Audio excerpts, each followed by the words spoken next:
Be ready. Start. It is submitted that the impugned complaint has been made with malified intent and is an abuse of process of court because the complainant clearly averred that the complaint was being filed against unknown persons whose identity was not known, whereas the complainant knew the identity of the petitioners, thus clearly and consciously filed complaint against unknown persons. The trial court did not appreciate that the wrappers of the petitioners were registered under the Copyright Act at the relevant time, and as such, no offense under the Copyright Act could be made out. There was no conclusive evidence of the trademark violation at all, as the trademark of the petitioners is a registered brand and the same is clearly distinguishable from the trademark of the respondents. As such, only on this ground the petitioners ought to have been discharged, but such legal aspects, even though vehemently argued before the trial court, yet these were clearly ignored by the trial court while rendering the impugned judgment. In addition to above, the trial court did not appreciate that on the same allegations an FIR had been lodged by the complainant against petitioner number 1 in Ludhiana, wherein petitioners had undergone trial and were acquitted on 22/9/2012.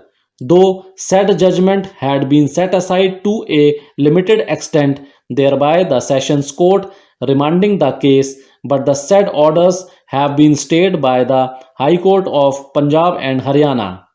Thus, on the touchstone of Section 300 CRPC, the petitioners herein ought to have been granted the benefit thereof.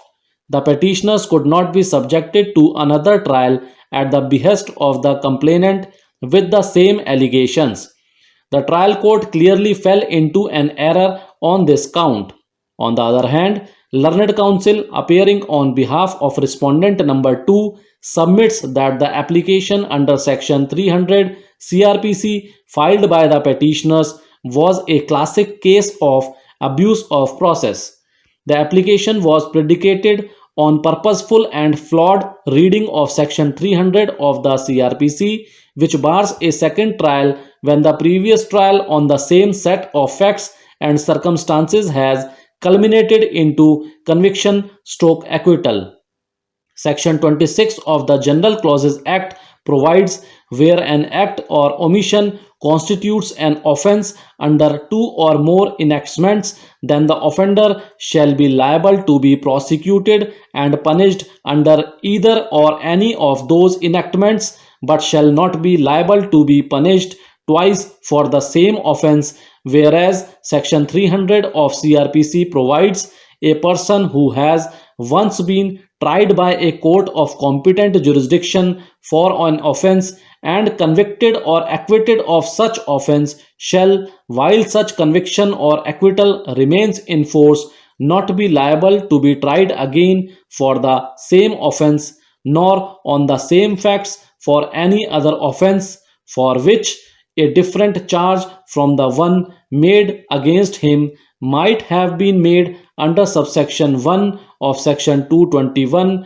or for which he might have been convicted under subsection 2 thereof. Learned counsel for respondent number 2 submits that both the provisions employ the expression same offence. For purposeful reading, petitioners were reading the cause of action in Ludhiana and in Delhi as same offence. In a similar case, the accused had caused disappearance of the evidence of two offences, that is under section 330 and 348 IPC. Therefore, he was alleged to have committed two separate offences under section 201 IPC. Accordingly, it was held that neither section 71 IPC nor section 26 of the General Causes Act came to the rescue of the accused, and the accused was liable to be convicted for two sets of offences under section 201 IPC. if there are two distinct and separate offenses with different ingredients under two different enactments, double punishment is not barred. Same is the situation with the instant case at hand. The offence complained of, which is subject matter of the FIR in Ludhiana, is distinct from the one pending adjudication before this court. Courts have taken a view repeatedly that a case of check bouncing can give rise to a complaint under Section 138 of the Negotiable Instruments Act, as well as offence of cheating under Section 420 IPC. In the instant case, we are not even dealing with one cause of action but two distinct and separate cause of action giving rise to two separate FIRs and two separate proceedings.